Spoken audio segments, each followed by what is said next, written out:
p.m. and the Urban Design Commission meeting for August 13th, 2014 is called to order. Can I get roll call, please? Mr. Sahil? Here. Mr. Tybor? Here. Ms. Sullivan? Ms. Emerton? Here. Mr. Winchester? Here. Ms. Ream? Here. Mr. Condon? Here. Mr. Leonetti? Here. Thank you. Okay, we don't have any minutes for approval this evening, so we'll be moving straight to disclosures. Does anybody have any disclosures for this evening? Commissioner Leonetti? Thank you, Madam Chair. For case number 2014-0089, I was not present at the meeting when the case was heard, so I need to abstain from that case.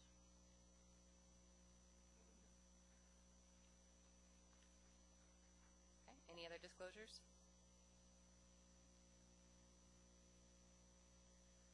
All right, so we'll be moving on.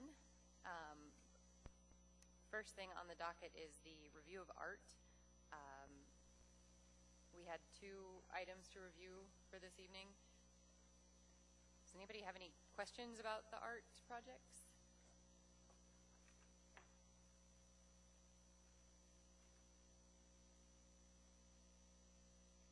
Okay, doesn't look like it. So what we need now is a motion to accept the art projects.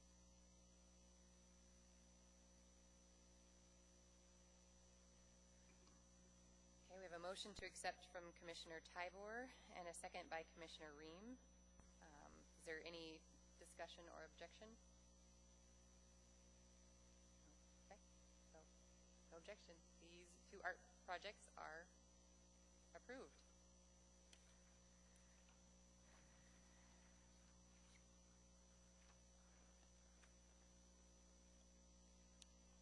Okay, so now we're moving on to the consent agenda. We have 2 resolutions to approve on the consent agenda. We get a motion to approve the consent agenda. Okay, sorry. One second.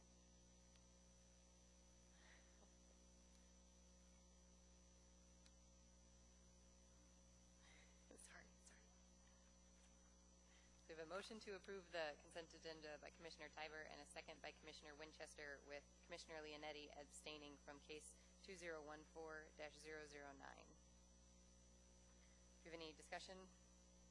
Okay, consent agenda is approved.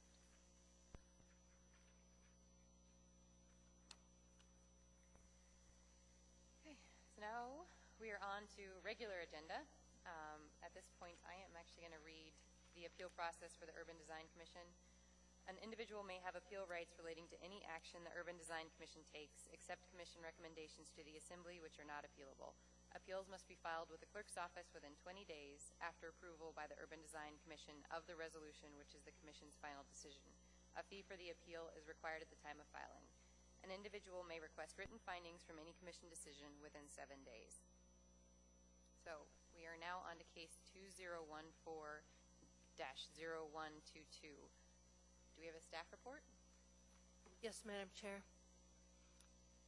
This project is site plan and landscape plan review under the context-sensitive solutions for the Seward Highway 92nd Avenue connector. This project comes to the Commission late in the review process, due in part to project timing and to changes within ADOT project management staff. The project improvements are shown on the bottom of page 1 and the top of page 2 of the staff report.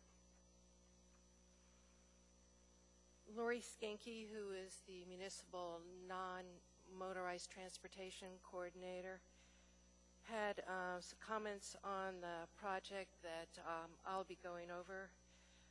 Under policy 38, this is of the comprehensive plan, design, construct, and maintain roadways or rights-of-way to promote and enhance physical connectivity within and between neighborhoods.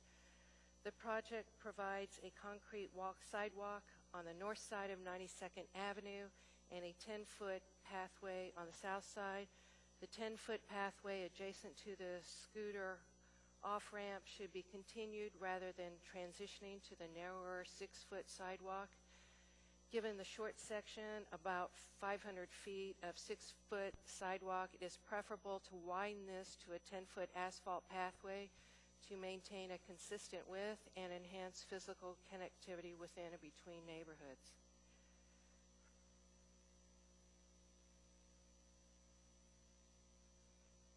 Under the Anchorage pedestrian plan, under Goal 5, review the relationship of street design to the design needs of adjacent land uses to consider needs of all users. The project provides 5-foot wide shoulders, but these are not striped or signed as bicycle lanes.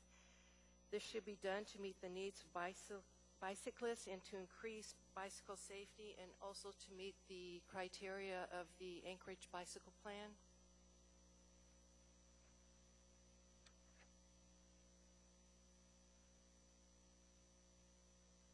The degree to which the landscape elements contribute to on-site use of the project, including safe, efficient, and comfortable public use. Along 92nd Avenue, the 5-foot shoulders are not signed and striped as bike lanes. Further, the pathways on Scooter Avenue on and off ramps at the Seward Highway are not proposed to have lighting. Given this situation, the project does not meet the criteria. With this project, the realigned pathway along the Seward Highway will now cross 92nd Avenue at Stubb Place.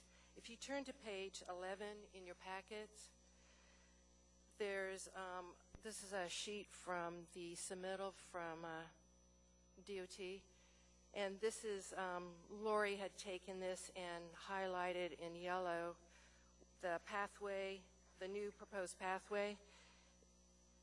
On this plan, where you see the XXX, that's where the existing pathway is now along the highway, but of course they're having to eliminate that with the on and off ramps.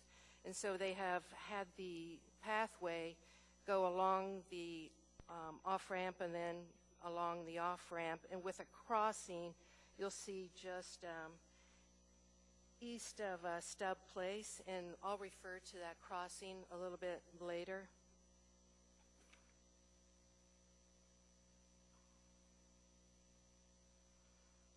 The non-motorized transportation coordinator has requested signage, a crosswalk, and a HAWK pedestrian-activated crossing signal at the crossing of 92nd Avenue and Stubb Place, which I just pointed out. This intersection will experience fast-moving vehicles coming off the off-ramp onto 92nd Avenue and immediately encountering pedestrians crossing 92nd Avenue, creating a major safety concern. Effective use of Winter City's design principles in our northern setting. Lighting is shown along the walkways on either side of 92nd Avenue, as well as the crosswalks at the intersection of the old Seward Highway and 92nd Avenue. However, there will be no lighting of the pathways near the on-off ramps. Staff questioned DOT about this issue, and the response was as follows. Oh, I should say I questioned DOT's consultant, not directly to DOT. And their response I included in the HDL's response I included in the staff packet. And essentially it says the DOT road segments at Scooter Avenue on-off ramps and Seward Highway are required to conform to AASHTO criteria in the roadway lighting design guide. The AASHTO guide is silent regarding pathway lighting, so DOT typically does not provide it. The DOT segments also utilize a different style of fixture than the MOA segment. The offset lighting is tilted to cast the light forward and achieve greater spacing. The downside is that less light appears on the pathway. The pathway in these areas does not conform to the DCM and will be dark. DOT should consider providing pathway lighting regardless of whether AASHTO is silent on the matter, because not providing pathway lighting discourages use of the pathways and creates a dangerous situation for pedestrians, bicyclists, and the disabled who must use the pathways during the winter months. Not lighting this portion of the pathway does not meet the DCM or Alaska Statute AS 3530-020 compliance with municipal ordinances, which reads, a department shall comply with local planning and zoning ordinances and other regulations in the same manner and to the same extent as other landowners. Further, not lighting the pathway does not meet the comprehensive plan policies number 37, 38, and 54. In addition, leaving the pathways unlit does not meet the Anchorage pedestrian plan under goals 1 and 5. Lori further notes in her comments that the details on page B6 of the pathway do not identify location of fencing and how close it is to the edge of the pathway. The DCM identifies minimum 2-foot shoulders, and we note that the shoulders are only 1 foot wide, and it appears that slopes start immediately at the edge of the shoulders, which does not meet our standards. The narrative on page 11 describes a new mid-block crosswalk at the east end of 92nd Street to continue the pathway across the street. The plans on F-17 show this as a crossing of Scooter Road at Stubb Place. We request signage and crosswalk markings to warn motorists of this pathway crossing. We also request, as I said earlier, that DOT consider a hawk beacon. Hawk devices have been used around the country at roundabouts for pedestrian crossings, and this would increase safety for pathway users and further establish to drivers that this is an active pedestrian route. The activated crossing signals could also be utilized when the roundabouts are added in a future phase. I also want to mention that on my recommendations, I forgot to add one, so I will add it now. Number 8, which it will read, consider widening the 6-foot concrete sidewalk on the north side of 92nd Avenue to 10-foot asphalt pathway. That's all I have. Can you say the last condition Sure, one more time? sure. Thank you. I'll read it a little bit slower. Consider widening the 6-foot concrete sidewalk on the north side of 92nd Avenue to 10-foot asphalt, to a 10-foot asphalt pathway.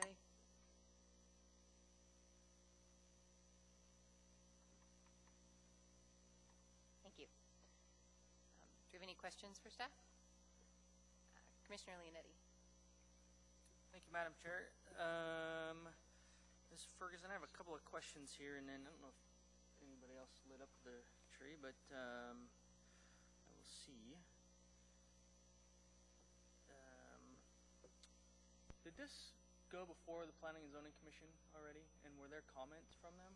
Yes, it did. It went late in the process, and I'm sorry, I wasn't the one to review that, and so I'm not aware whether or not P&Z had comment, what the extent of the deal, what the P&Z comments were.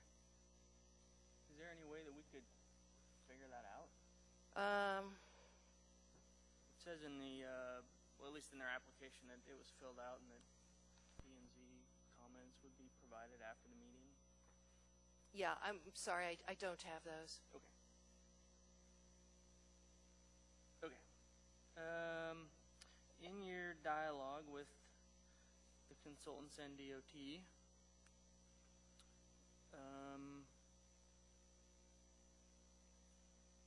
what was discussed for the landscaping along the Seward Highway in the narrative on page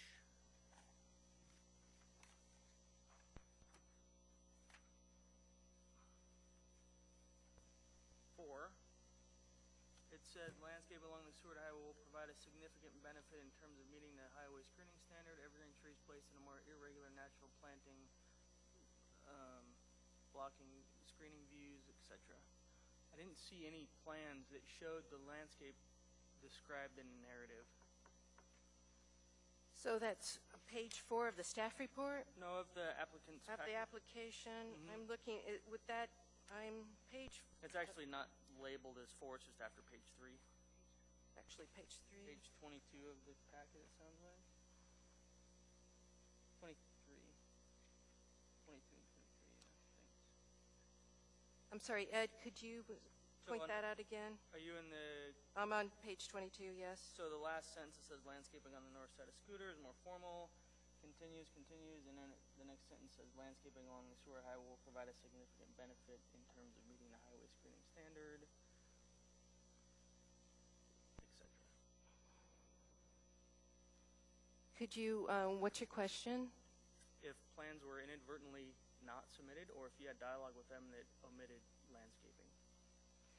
The landscape plans are on page 128 and 129 of the packet.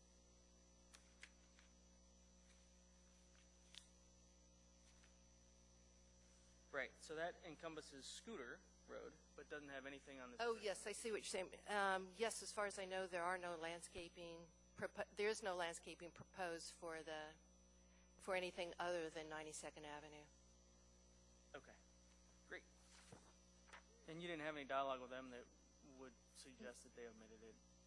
I can ask the petitioner when they're up here, but, Yes, through the chair, Mr. Leonetti, I did not. okay, thanks. And, let's see. Those are all my questions. Thank you. Does anybody have any additional questions for staff? Commissioner Condon? Yes, Madam Chair. Ms. Ferguson, you have proposed another condition for this petition. You say consider widening the 6-foot sidewalk to 10 feet of asphalt. Why is it that you say consider? Why don't you just say do it? Through the chair, Mr. Condon, the DCM requires a 6-foot sidewalk on one side of the road and a 10-foot pathway on the other side. So technically, they are meeting municipal code. So that's why I said consider. And given the circumstances, this is kind of a unique situation where you have where they show a 10-foot pathway and then it transitions to a 6-foot sidewalk. We don't often see this. This is, I think, one of the only instances I can see where there is this transition. And given also the fact that it's a very short segment of road, we thought it was applicable to ask them to widen that to 10 foot. I think it's absolutely applicable, but it seems that consideration isn't quite enough. It seems that in this instance, it should be done. Mr. Condon, if the commission would wishes to do that, they may do so. Okay, thanks. Commissioner Leonetti? Thank you, Madam Chair. Ms. Ferguson, for this Hawk light intersection signalization, did you have any conversations with the non-motorized transportation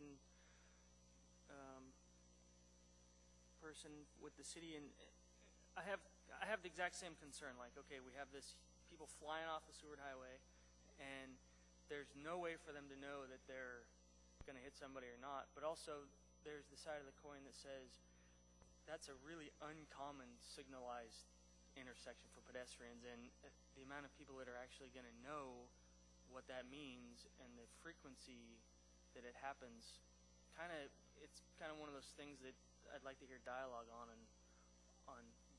what is the discussions that have happened with you and Lori. Yes,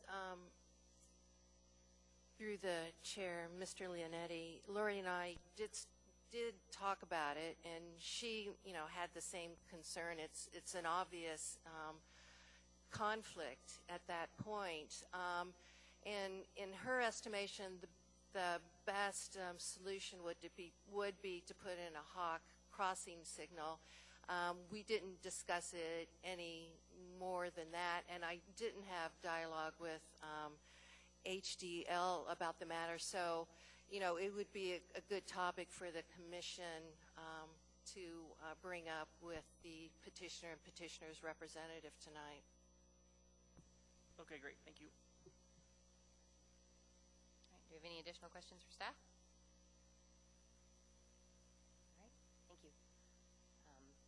petitioner have a presentation. Would you like to come forward, please? And if you would please state your name and spell it for the record. Sure. My name is Jeff Eaglestad. I am the engineer of record for this project. I work for Hattenberg, Gillian, Linnell. So I guess...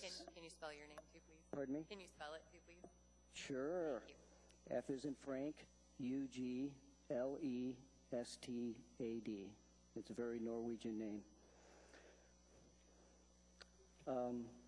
I did have a chance to review the staff recommendations other than the one that was added at the end, and so if I could go through those one at a time, I'd appreciate that. It sounds like mostly the concern is about the pedestrian access through this project area. We recognized early that that was going to be a concern.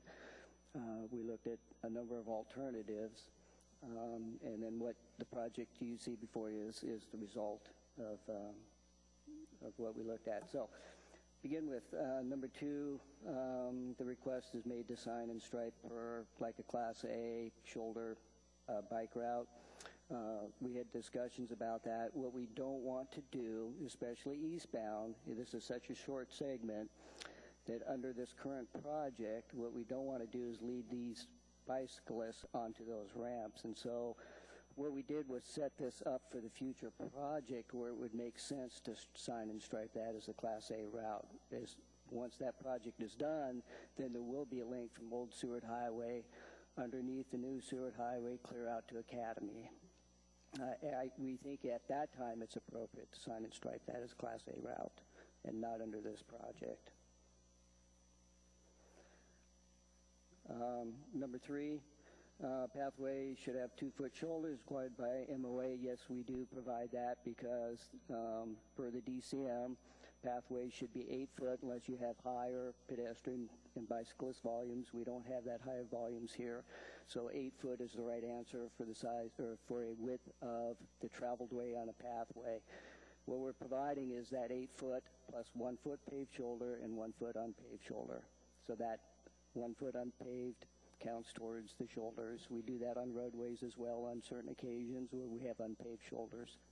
So we are meeting that requirement. Provide the lighting along the ramps.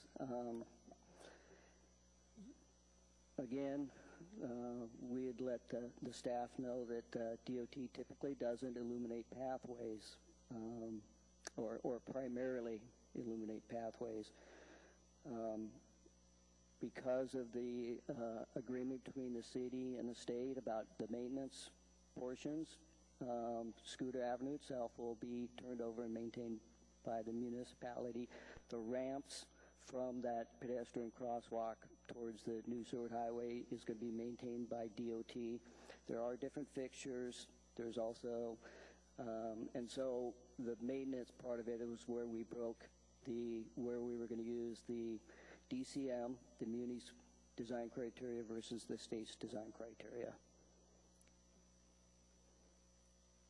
So we would not like to incorporate additional lighting along the ramps where the pathways are. Number 5, yes, we'll indicate that the type and height of the fencing and how far away from the pathway it is. But again, it does get pretty close. We have some geometry constraints, right-of-way constraints, drainage constraints, and there is one area where it does get fairly close to the pathway, but it is outside the pathway's clear zone, which some of you may not know that concept, but that is that 2-foot shoulder is the clear zone for the pathway. So we will have the fence outside of that area.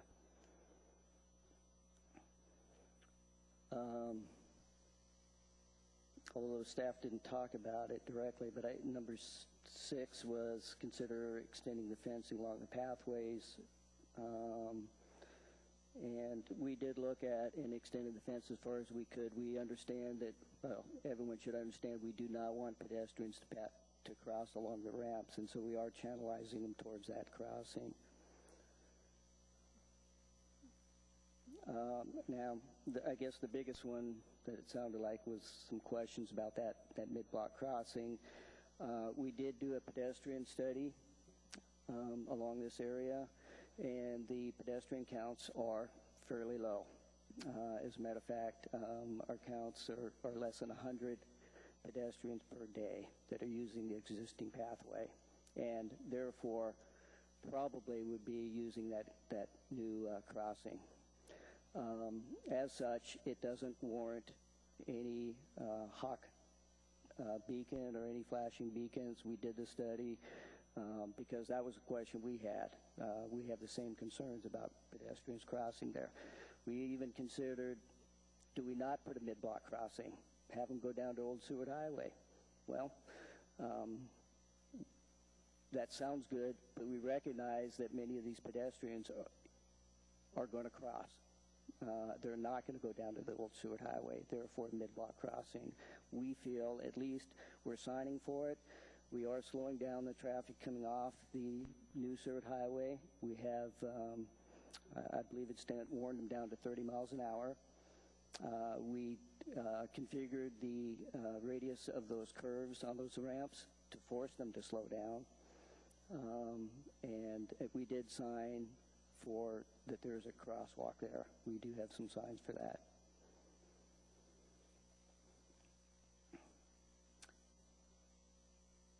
And then I guess the last one that was added was consider widening that 6-foot concrete sidewalk to 10-foot. Sounds like a good idea. Unfortunately, we have drainage. We're tight on right-of-way on that side.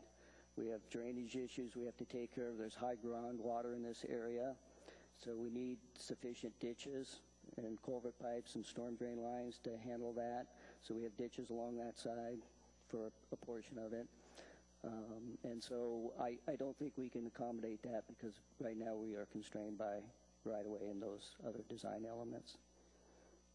So, and I'm also here to answer any questions. You have about 3 minutes left if you want to be done with questions. I'll reserve that for potential rebuttal, Okay. if possible. Okay. Sounds great. Does anybody have questions for the petitioner?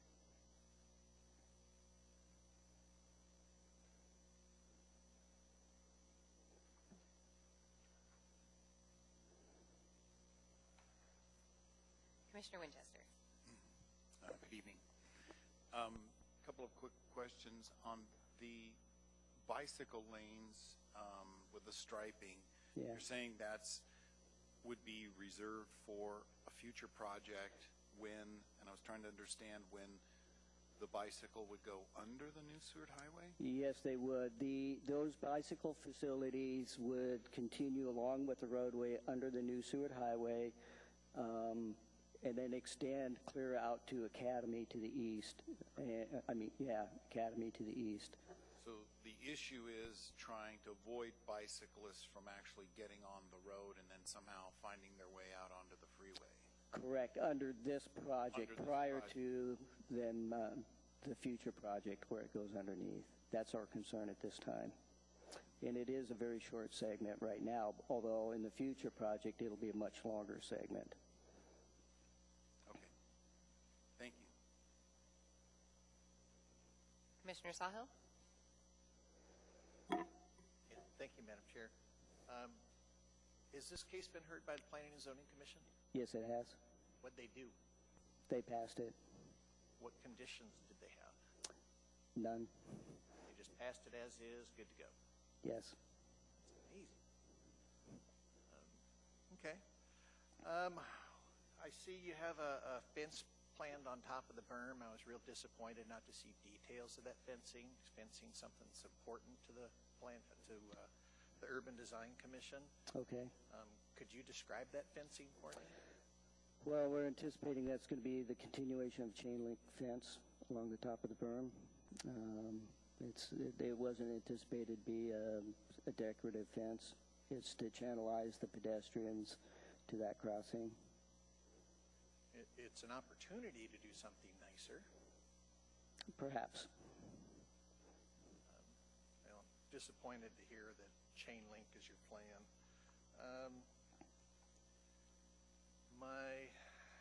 I guess next comment, and something for the department to consider on future submittals, is a lot of times striping plans are nice because it's easier to visualize the project once you see the striping.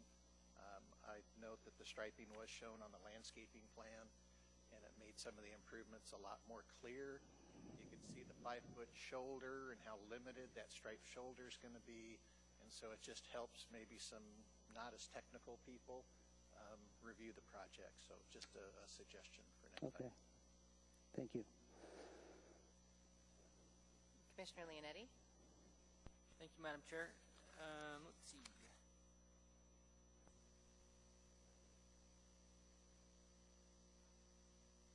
So let's start with the landscape comment. So in the narrative, it describes landscaping along the Seward Highway, and there's no drawings that indicate that. What's That- your plan? I'm sorry, I'm having a hard time hearing you. On page 4 of the application, it states that landscaping is along the Seward Highway and will provide a significant benefit in the terms of meeting the highway screening standard. I don't see any drawings that indicate that. There, and maybe there's some confusion there. There is some existing landscaping north of Scooter Avenue. It's right back of the mall structures there. There's a Sportsman House and whatnot, and we're not anticipating to impact that. They're nice spruce trees, very low, and they're spaced out. And I believe those were provided by the mall when they constructed. So we're not widening far enough to impact those. To the south side, it'll be natural vegetation, I guess. And so maybe there was confusion on the application. So there's no plan currently in your project to provide screening landscaping along the Seward Highway? On your property, on the right-of-way? On the right-of-way. I'm going to double check with our landscape architect. Elise Huggins with Earthscape. I am the landscape architect on the project. We had initially hoped to provide screening landscaping along the highway, but DOT policy has not allowed us to do that. They wanted to keep maintenance low. And as you know, along that stretch of the highway, right now the municipality considers it a property owner's responsibility to provide screening landscaping. So that was a change in the project. Unfortunately, I did not catch that change in the text when we submitted to this commission. Okay, thanks. So, Can you spell your name real quick, too? I'm sorry. Elise, E-L-I-S-E, Huggins, H-U-G-G-I-N-S, and that's not a Norwegian name. Thank you. thank you. A couple of more questions. In regards to the fence, I share the same concerns that Commissioner Sahil does. The project is purchasing private land on the south side of Scooter, and typically along the right-of-way, when you drive down Seward Highway, you see sound attenuation or noise barrier fences, as the drawings suggest, but aren't labeled, that don't indicate it. And so I was actually surprised to see that nothing was added along the residential side of things, and it seems to be getting fairly close on the southbound on-ramp. So I was curious on why it wasn't added. And if I understand you clearly, you're asking about why noise fencing wasn't added? Or just Yes. noise? Okay, very good question. Under this project scope, we fall outside of the requiring noise fencing. It will be looked at under the future project. The future project not only takes Scooter Avenue underneath to the east, but it's also going to widen the Seward Highway. And at that point in time, we anticipate noise fence will be added. Now, under this project, what we did was put up some berms as best we could, and that serves as a buffer between these improvements on this project and the residential area.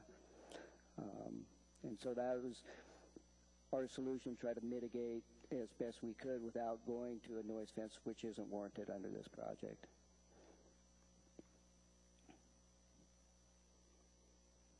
Okay, thanks.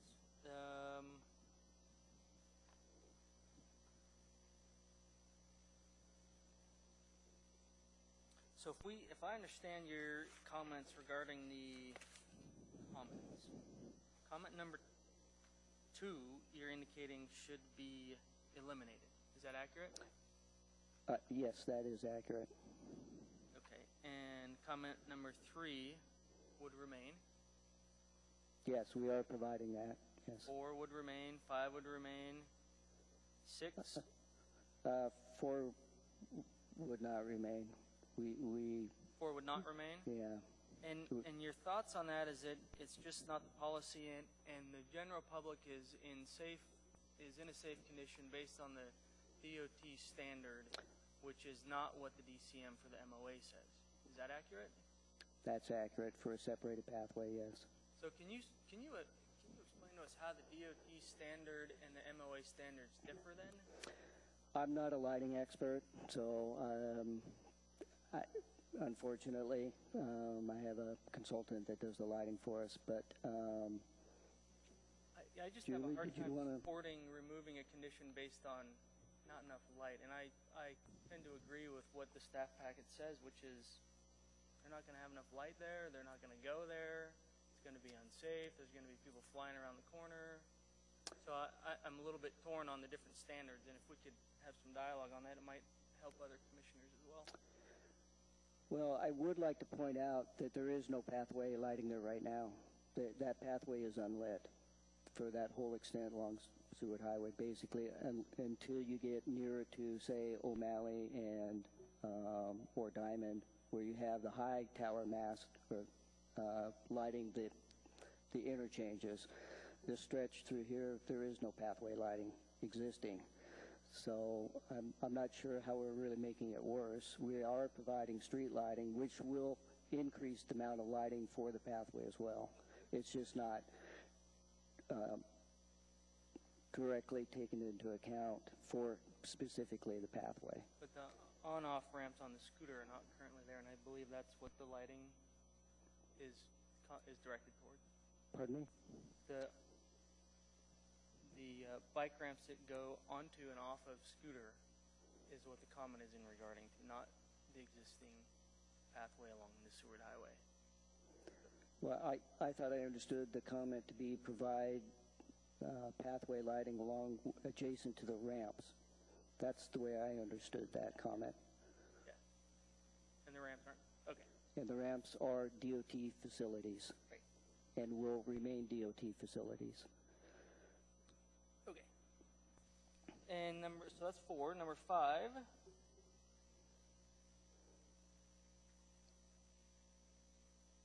What was the 5? You're good. So the comment to 5 was chain link.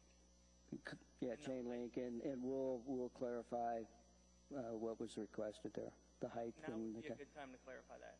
Okay, it'll be 8-foot high chain link fence.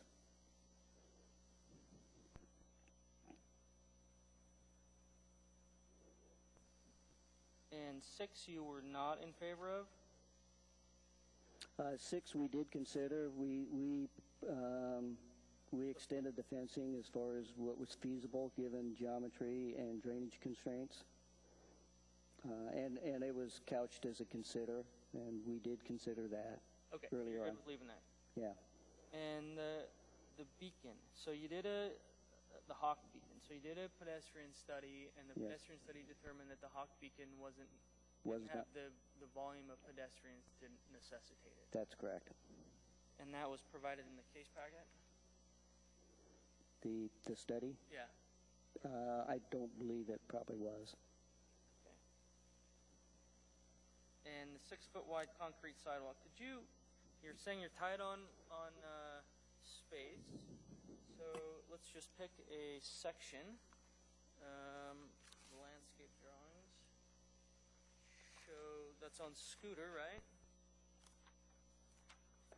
So that was one of my kind of comments on this, is that on the sections, the right-of-way is omitted for some reason, and it would be really helpful if it was there. Yeah, we will provide the right-of-way line, yeah. The landscape drawings show a right-of-way to the right on page L2 and nothing on the left, so it looks like the one on the left is as a smaller black line. It's not really labeled.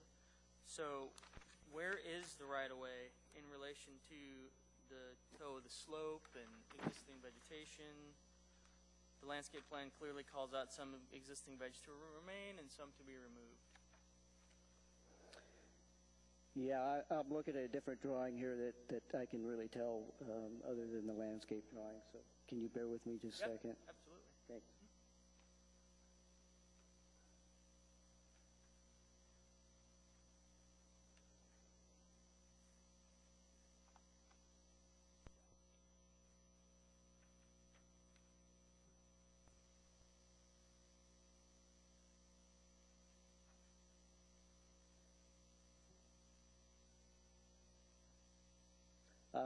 It appears, and so I may have to say maybe we will consider, I thought we were tighter, but I'm looking at a drawing here, and it looks like we may have approximately 10 feet between the catch slope and that right-of-way line.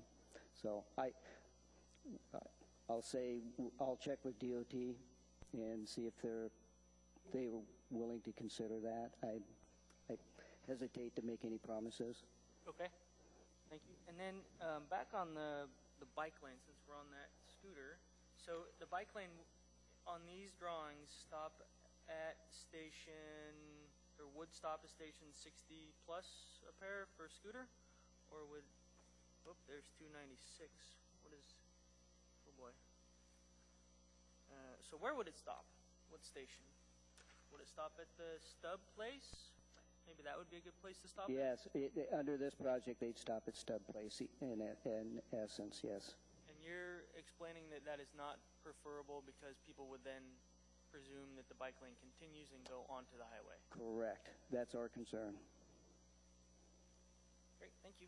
No further questions. Commissioner Ream? Thank you. Mr. Leonetti kind of hit the high points of my questions. Although I'm concerned about the DOT's policy on, or I guess requirement with respect to not providing lighting on the pathways. I know you can't answer that here because you don't have the lighting requirements in front of you, so we can't compare. However, I feel that there's been comprehensive plans set in place, the Anchorage 2020, the Anchorage Bicycle Plan, the Anchorage Pedestrian Plan, which all shoot for a goal of providing safe use whenever we do have the chance to upgrade a trail. So I would say that I would still like to keep this condition that we provide lighting on the DOT portion of this trail to meet the goals of the comprehensive plans. I'm not sure how much weight that carries, but you know, I think it's, as a bicyclist, and a pedestrian, I wouldn't use the trail because it's not lighted, and perhaps that's why the counts are so low, because people don't feel safe. That's just one point. Another one, as far as the crossing at Stub, are you considering crosswalk striping? We did consider it. We talked with the Central Region, DOT Central Region traffic engineer. We had many discussions on this crosswalk, and pretty much what you're seeing in front of you was vetted through him, and he had many similar concerns that everyone's voiced here. And his suggestion was don't mark it as a ladder type crosswalk, if you will. Okay. I just find that there's going to be some pedestrian and bicyclist issues as bicyclists come barreling around the corner and then want to continue maybe on by and through 92nd and continue down towards O'Malley. And anyway, I can see something happening here accident-wise, and I'm not sure what the best solution is, but I also understand that stopping high-speed traffic, even if they are supposed to go 30 miles an hour once they hit that off-ramp, with a hawk could also cause some issues. And then my other comment was, it didn't appear that you were as tight on right-of-way than you might have been. But if you are tight on right-of-way and you do have these drainage issues and these catch slope issues, was there any talk with traffic department on the MOA side with respect to reducing that separation distance? Not that they like that. No, actually, and the MOA traffic department and PM&E have reviewed these plans a couple times. Every one of our milestone submittals, they get a copy, and they've reviewed and commented on them, and we've incorporated their comments. Yeah, I can't imagine they'd have too many comments since the 5-foot minimum has been met. Yeah. So. Can I go back to one of your comments, if I may? Yeah. And I understand your concerns about the lighting, but I should point out that this current project is an interim project. There will be a future project, and at that time, when the shoulders are continued for the Class A bicyclists under the Seward Highway East to Academy, then and the pathways are extended and the sidewalks extended, at that time they will be lit per the DCM, because then that facility will be the munis, and DOT would do that. And I noticed that most of the pathways are lighted nearer to the ramps as they approach the MOA side. I think my concern mostly lies with the dark trail along the highway. But I'm not sure what we can do about that. But it might be we're missing an opportunity. We're going to be out there. We're digging a hole. Yeah, we do have a limited budget on this. Not that that's a good general excuse, but I would have to say that would be outside the scope of this project that we were given to light that pathway. Okay. All right. Thank you. Commissioner Tybor? Thank you, Madam Chair. Yeah, I was looking at the lighting that you're planning for the on-ramps and off-ramps onto Scooter. What level of lighting are you providing there, and what impact do you think that might have onto the adjacent pedestrian pathway? Is that providing any lighting at all, or? Again, I apologize for not being a lighting expert. I have a sub-consultant that lays this out for us. I do know it was designed for DOT's criteria. What that level of lighting is, I'm sorry, I'm drawing a blank. Thank you. Commissioner Condon? Yeah, Madam Chair. Mr. Fogelstad. Kind of close, but not quite. Sorry. I'm wondering about this future plan. How do we have like one future plan, two future plans? If we look at the last page of your submittal here, we've got figure 1, and I see an overcross all the way over the Seward Highway, and you talk about connecting Abbott to Academy on the other side. That's a big project. And why? But then the undercross, it seems like that wouldn't make any sense if you've got an overcross. So, do you really have a future plan, or is this just, sort of a catch-all for, objections to your proposal here? No, it's not a catch-all. There is a future project, and I think maybe you're... I'm Eric Mershiro. I'm with the Department of Transportation. It's MIYASHIRO. So there is another phase to this. You notice that we did build Tudor to Dowling last couple of years. I'm working with a different consultant on the Diamond to Dowling portion. That will be going out to bid in 2016 is when it's funded for. I'll start designing hopefully before the end of the year. I'll have somebody under contract. So it'll take about 6 months for the O'Malley to Diamond portion of this project. The current construction date to start construction is probably 2019 is what we're thinking.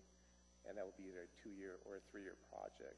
So under the next phase of this work, there'll be probably a double roundabout, similar to what you see at Dowling.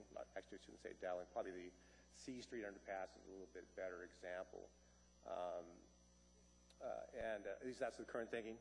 And it should fall out of the work that we're doing on the west side of this road. So it's not a fantasy. This thing had a study done in 2004. Is that right? With C.H. Tomb Hill, was that? Yes. That extended from Rabbit Creek all the way to 36th. Yeah. Huh. Okay. But what about the overcross from 92nd over to Academy? That's the underpass. It goes under. Okay, okay.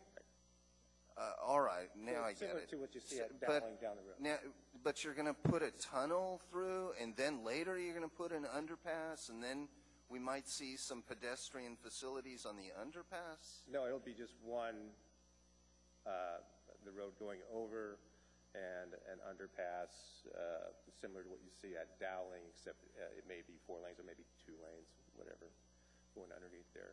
There's a new one coming in at 76th under the Diamond to Dowling project that is also, it'll be similar to that one, I believe. So. Okay.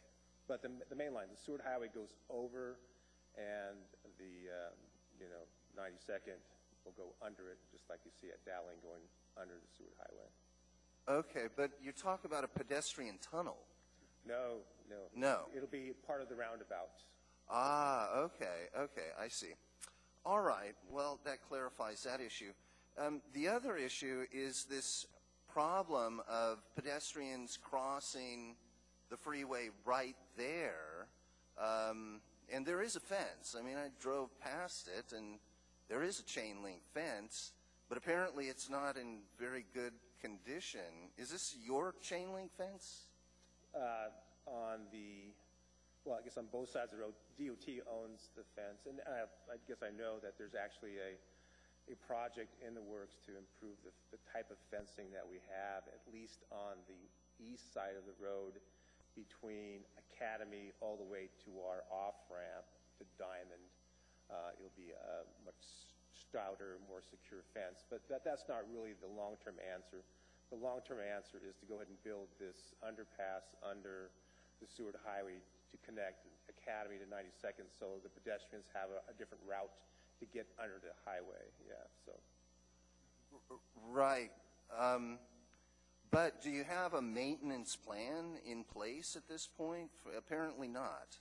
Or for the fencing? Oh, to fix the fencing? Well, existing fencing. Do you have a maintenance plan for that? And we do. I would like to suggest that maybe a maintenance plan would be appropriate for the fencing that you're providing for the off-ramp and on-ramp.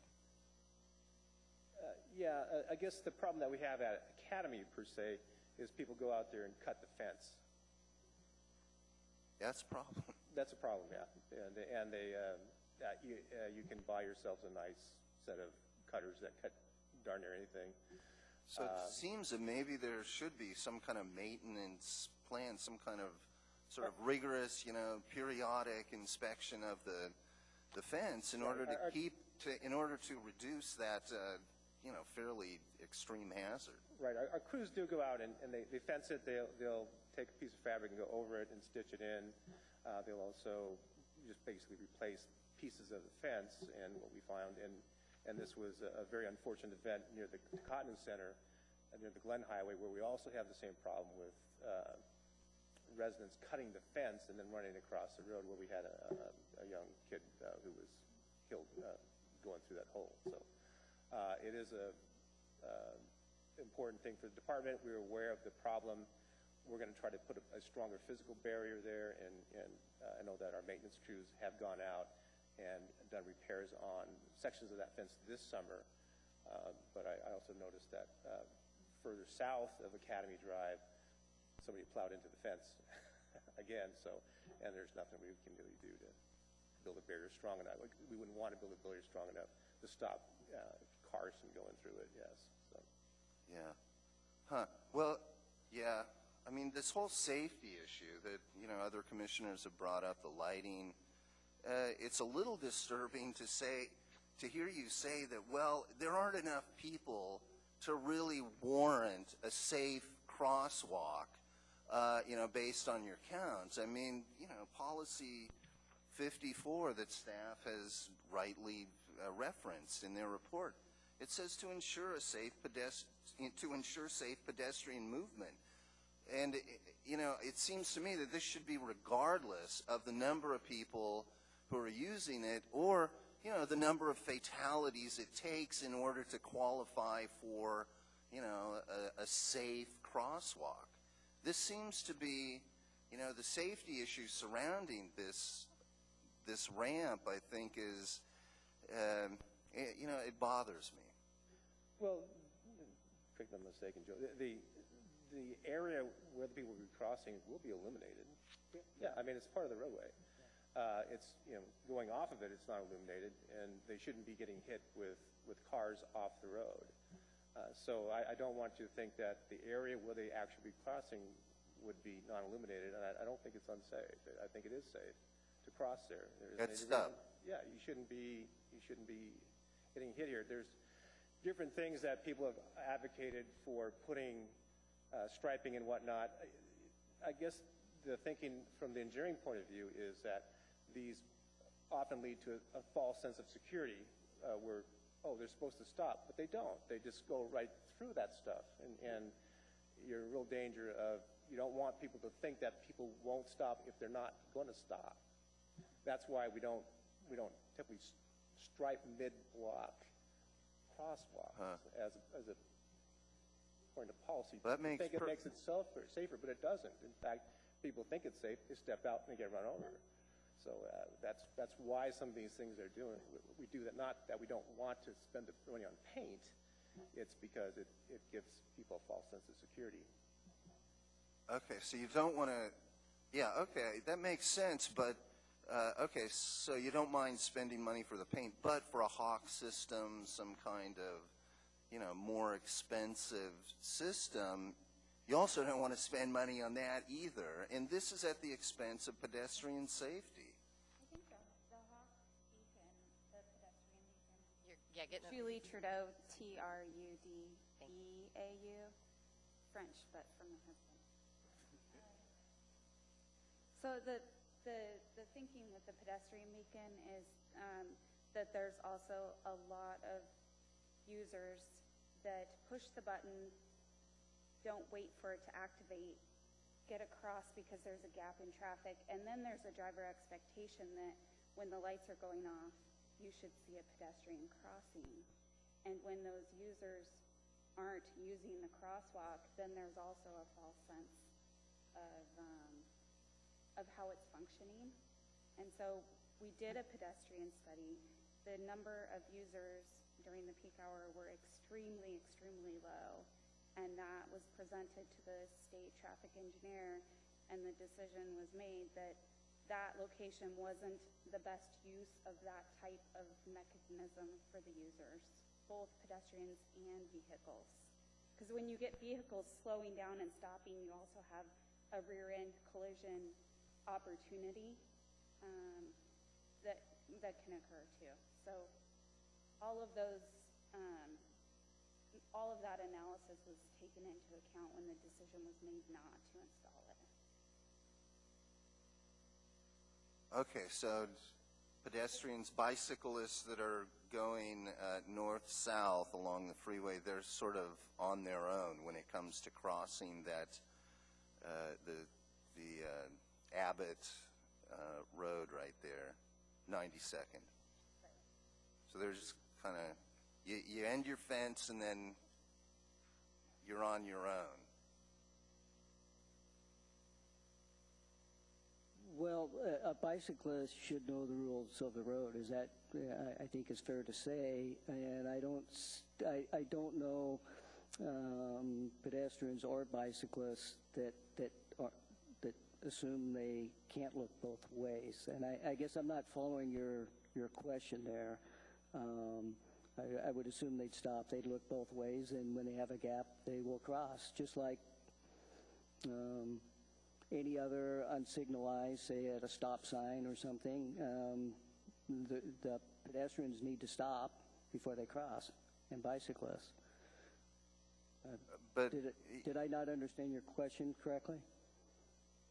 okay, so but you know, pedestrians are used to having crosswalks and such things, or lights that will somehow regulate their travel, which doesn't seem to be part of your plan. Well, there are a number of, I know of at least one mid-block crossing that is not striped. It's a Muni-owned street. There is no signal. It's mid-block. And again, the Muni decided not to put paint markings down because of the concern of a false sense of security. And that's along 3rd Avenue. And it was there a number of years ago. I haven't driven by, but it was, I think, by, God, I can't remember the cross streets. But it was on 3rd Avenue. So, again, at that time, the Muni decided that that was probably not warranted to signal that. The pedestrian counts were low. I was part of that project, so I know that for a fact. You know, again, there is a signalized intersection at Old Seward and 92nd, so if people feel unsafe, they can go to the signalized intersection. Up and down Old Seward Highway, you do have, not every intersection has a signal. We only have 88th here, 100th, and whatever else. But there's lots of side streets where people can cross mid-block legally. They're not striped, and people do it every day, and they do it safely.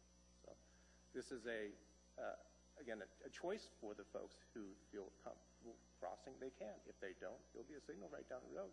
Just a little bit of a more ride for them. So. Okay. Thank you. Sharon, did you have something to add?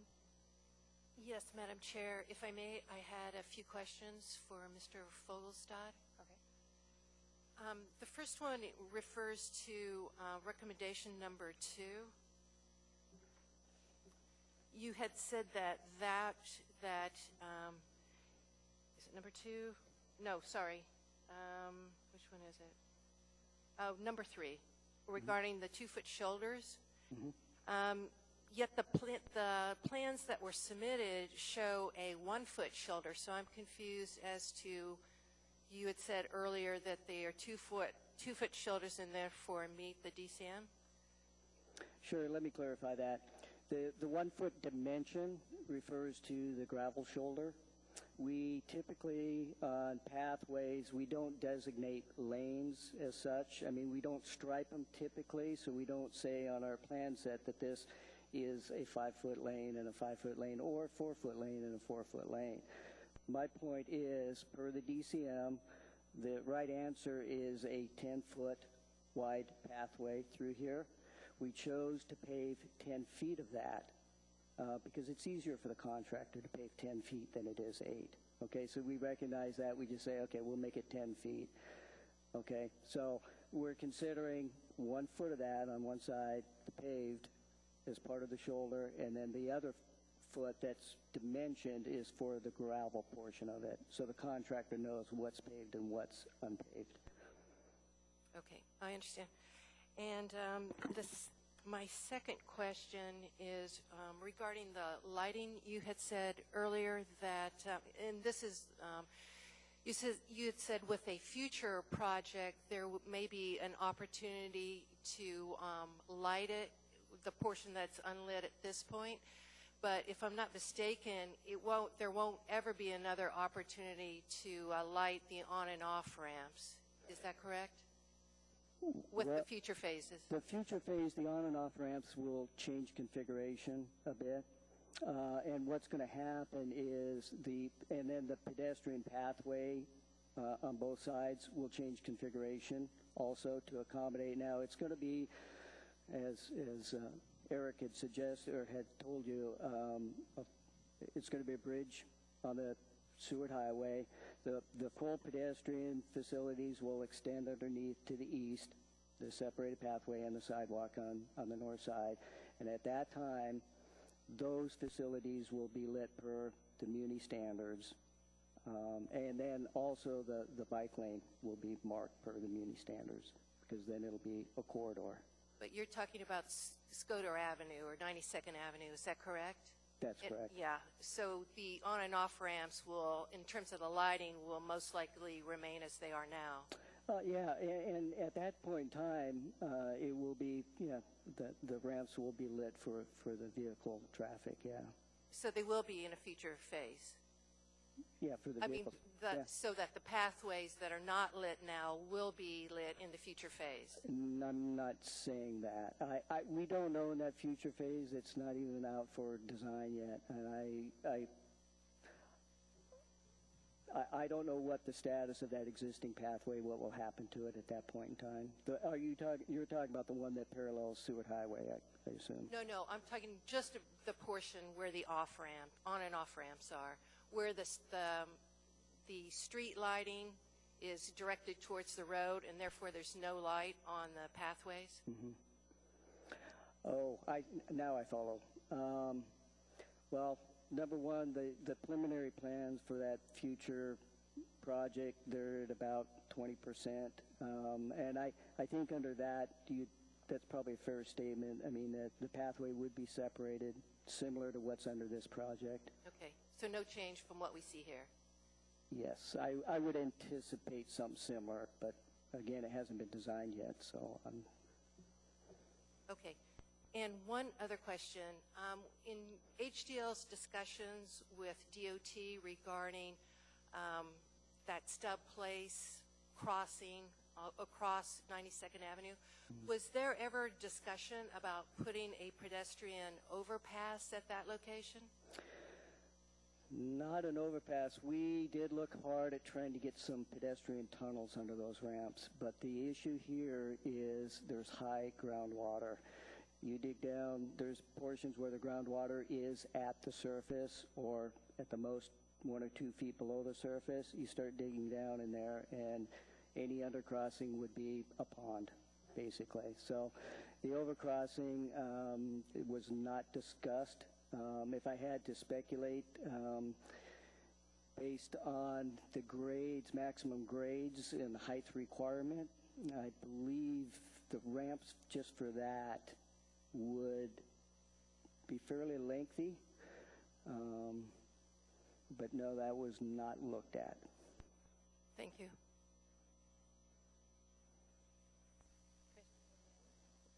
Commissioner Leonetti. Thank you, Madam Chair. Just 2 questions. I appreciate the dialogue regarding the fence, and it sounds like there was a couple of things that were pointed out that are really helpful, and one is that chain link fences are easily scalable, and they're easy to cut and to get through. So maybe this is a design opportunity to have something that actually solves or resolves the problem that's here, which is preventing people from going across the highway. So rather than putting in a chain link fence, maybe we could look at putting in a 8-foot-high wood fence or a 6-foot-high wood fence that's possibly double-sided, that's harder to scale and harder to cut through. I mean, if somebody wants to break something, they're going to break it. We're not going to get it. Yeah. But I have a really hard time supporting a condition that doesn't solve a problem.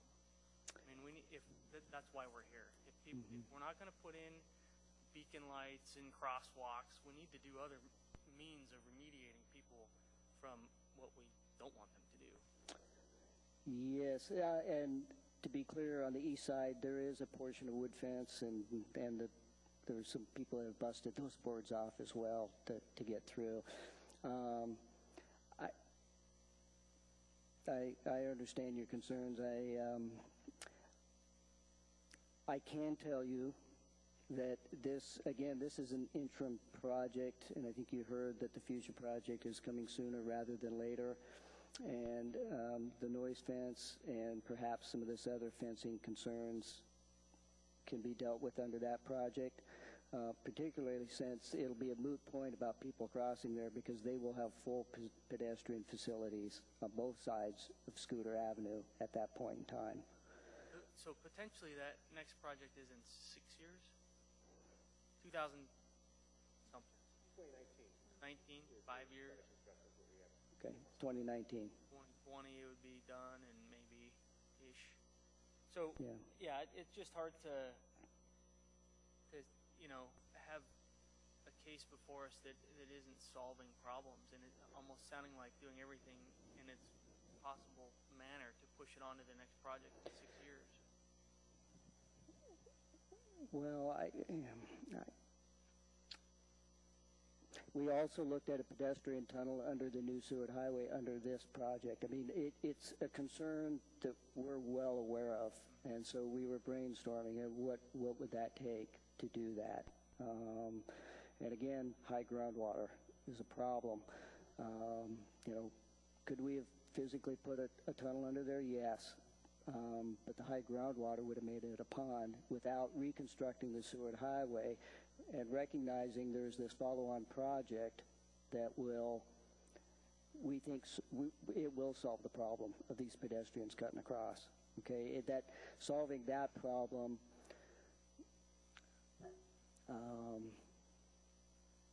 under this project, I don't know if we can solve the problem, to be honest, because a wooden fence or a chain link fence, as you said, we could make it 10, 12 feet high. There are going to be some of those kids that are going to climb it to get across. I don't know if we can prevent that. Okay, thank you. Commissioner Reed? I have a simple question. When did you go before P&Z? On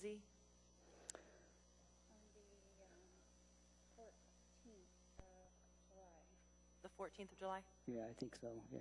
Thank you. Okay. Do we have any additional questions? You have your 3 minutes if you have anything you want to further.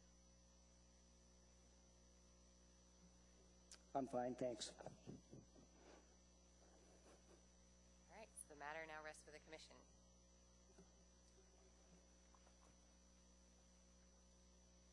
Can we get a motion to approve?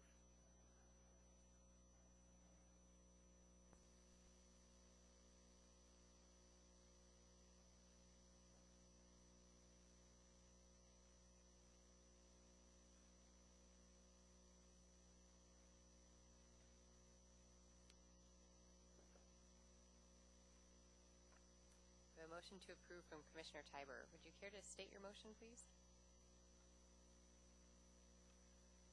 Yes, Madam Chair.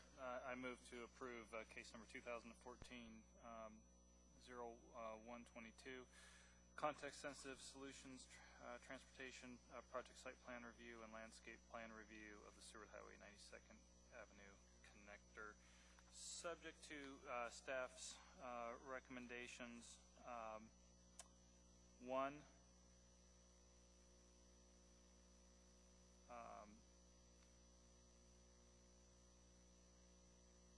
three,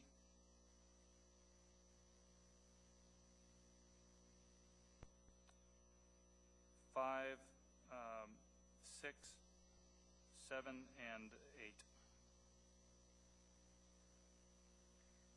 We have a motion to approve from Commissioner Tybor for case 2014-0122 with staff conditions 1, 3, 5, 6, 7, and 8. We have a second from Commissioner Sawhill. Commissioner Tybor, would you care to speak to your motion? Thank you, Madam Chair. I intend to support the motion. I believe that the project conforms with the requirements of Title 21, specifically Anchorage 2020 Comprehensive Plans Policies 37, 38, and 54, and the Anchorage Pedestrian Plans Goals 1 and 5. I do share the Commission's general concerns with the pedestrian safety. And looking at it looked at the lighting plan was incomplete and missing a couple of pages, but it did look like the pedestrian pathway will share or benefit from the lighting on the on and off ramps at Scooter Avenue. So I think that there will be, if there's sufficient motor vehicle lighting, there'll be sufficient pedestrian lighting. I do believe that the petitioner should consider some additional signage and crosswalks. I understand the concern about a hawk beacon, and that's why I'd like to leave that condition 7 in there to have those options considered but not required. Thank you. Commissioner Saho, would you like to speak to your second? Yeah, thank you, Madam Chair. I intend to support the motion. I guess a couple of comments. When you look at the criteria that we're supposed to review this project against, it's difficult reviewing DOT projects because they generally don't want to have enhancements in their projects. And they strive for low maintenance, which I support, but I do think there's a way to provide enhancements, look for landscape opportunities within the right-of-way, and to provide low maintenance beautification and enhancement of the right-of-way. And that's the expectation of this board. And I think we want to be nice to our friends at DOT, and so we ease them into coming to UDC and dealing with our expectations. I'm disappointed that the fence placed on top of the berm is not decorative in nature. I think that's an opportunity for this project, and it's not a requirement, but I'm just sharing that concern. I'm disappointed that some of the opportunities in the DOT right-of-way for buffering were not taken up by this project, but I think they would probably get removed with the future project, so I didn't see a need to add those. When you look at the standards that we're to review it against, one of them that always jumps out at me is describe the project's contribution to developing attractive streetscape. And I think that's the one place where DOT projects typically doesn't do as much as the community would like and this board would like. So I would share that with DOT as something to consider on future projects. I think it will be considered on the Phase 3 of the Seward Highway project that will affect this. One of the things that we have up and down highway projects is noise barriers, and DOT seems to put in some nice noise barriers and some not so nice noise barriers. I really appreciate the ones along C Street. I think the ones along Phase 1 of the Seward Highway could be better. And they do affect the streetscape and the urban environment, and in the future I would like to see those improved. Getting back to this specific project, I think the crossing at Stubb Street is well designed and will be safe. I don't think that's going to be an issue. I don't believe a hawk light is appropriate at that location, and it's the requirement is for consider, and I'm sure it won't be constructed. What else did I have? I think the landscaping design that's provided for the 92nd Avenue segment is well thought out and will definitely add to our community, which is, of course, the municipal section. And I'm also interested to hear other commissioners' thoughts on whether condition number 4 should be added back in. I do understand it's DOT's policy to not provide pathway lighting, but again, as DOT brings their projects forward through this process, we have a conflict between the DCM and the AASHTO, and I think that needs to get worked through. I do believe pathway lighting is a component in the pedestrian plan, and one of the things we do strive to do is implement our area-wide plans.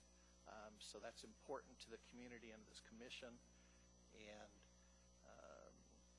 I guess I'll stop talking at this point and give other people an opportunity to weigh in on that issue and others. Thank you, Madam Chair. Okay, thank you. We're moving on to discussion. Commissioner Winchester. Thank you, Madam Chair. Just a couple of comments. First of all, I'm going to support the motion largely because they do say consider in a couple of areas. I think the hawk light is not a good idea at all at that location. And I would be concerned actually about a crosswalk.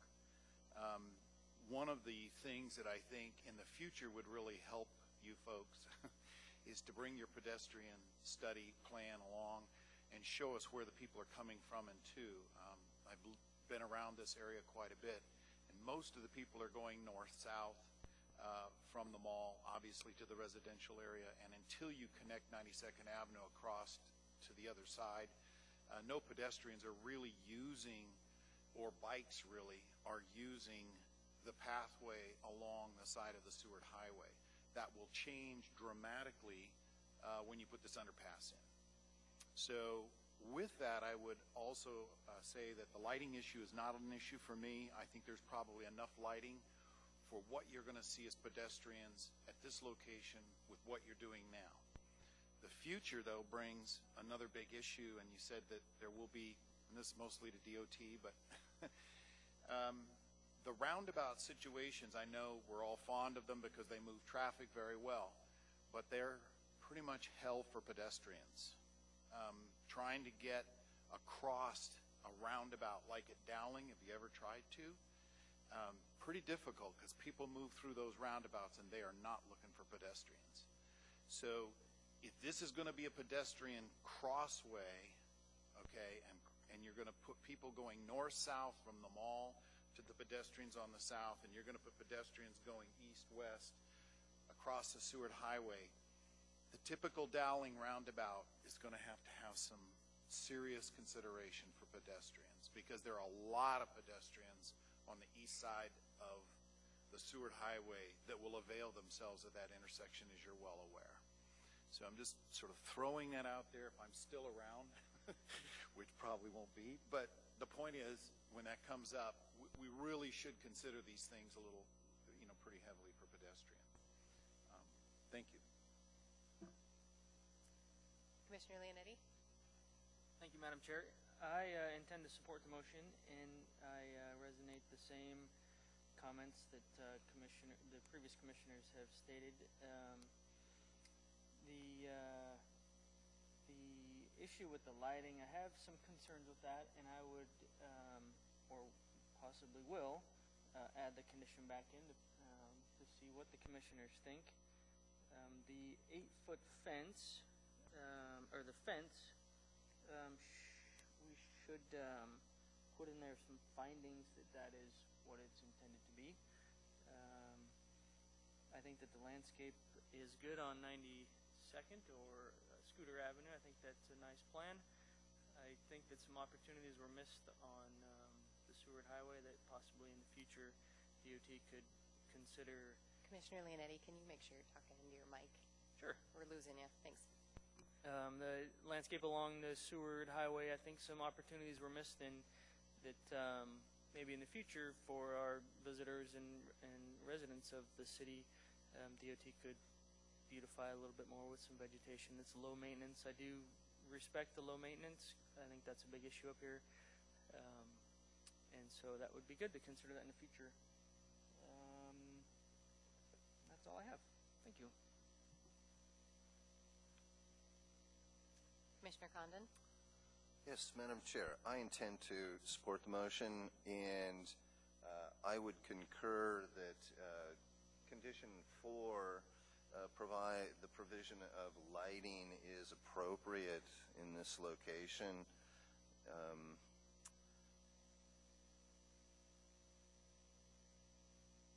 I think that's, it contributes. I think we need to provide the citizens with a safe environment, and this contributes to it.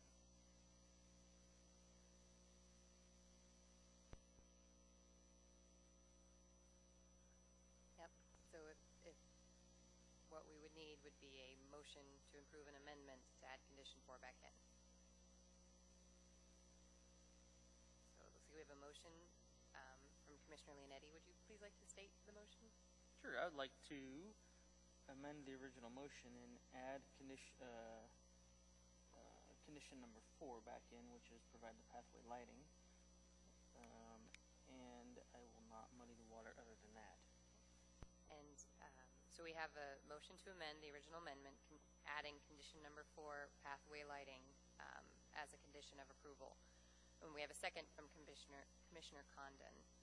Do we have any further discussion on this? Commissioner Winchester? Madam Chair, although I fully understand the reason why this is an issue, there is lighting there that lights the roadway, and the number of pedestrians that are going to be using this pathway along the off-ramp on the north-south direction of the highway, and then this crosswalk and continuing either north or south, I suspect would be great if that pedestrian study was here, are either zero or next to zero. The pedestrians that are traveling here are predominantly traveling along what will be Scooter Avenue, north-south, or to the extent the short piece of Scooter Avenue to get to the residential area from the Diamond Center and the mall and those areas. Nobody is really traveling up and down the Seward Highway for 2 miles there. If I was riding my bike or doing anything in this area, I'd be over on the old Seward Highway. I'm not riding down that, 2 miles along the new Seward Highway with nothing. So and then I also understand from what the state said is that when they do this overpass in the next few years and they do improve this pedestrian east-west, that these off-ramps are going to be totally reconfigured, torn out. So any lighting we add now will be destroyed in 5 years and reconfigured to appropriate municipal standard lighting along the pathways that they intend to do at that time. So for me, it's a waste of money to put lighting on something nobody's going to use for the next 2 or 3 years and then tear it out and throw it away. So I won't be supporting the amendment. Thank you. Do you have any additional discussion? Commissioner Tybor? Yes, thank you, Madam Chair. I agree with Commissioner Winchester's comments. I do understand the lighting concern. I do, however, believe that there is adequate lighting based on what I've seen in their plans to cover a temporary period until the remainder of the project is finalized.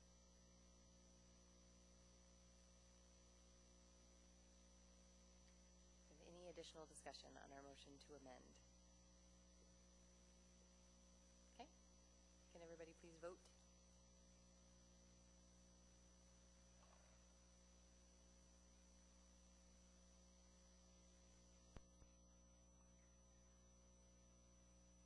We have 4 yeas and 3 nays, so due to lack of quorum, the amendment fails. So we're back on the main motion to amend, which will have staff conditions 1, 3, 5, 6, 7, and 8. A motion for approval. Is there any further discussion on the main motion for approval?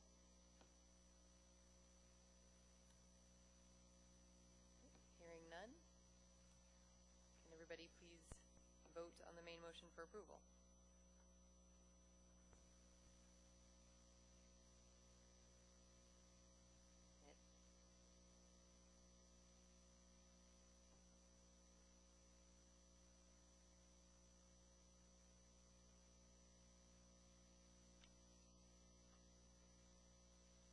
And the motion for approval has passed unanimously.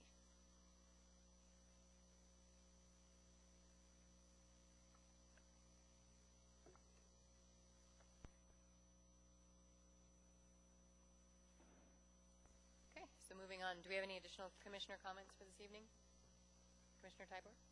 Thank you, Madam Chair. This meeting is going to be my last meeting on the commission. We'll be moving to Saudi Arabia. So it's been a great 5 years. Really enjoyed working with all of you, and also really appreciate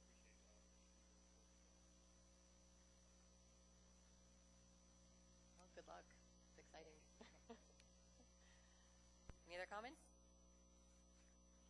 motion to adjourn? A motion to adjourn by Commissioner Leonetti and a second by Commissioner Ream. We are adjourned.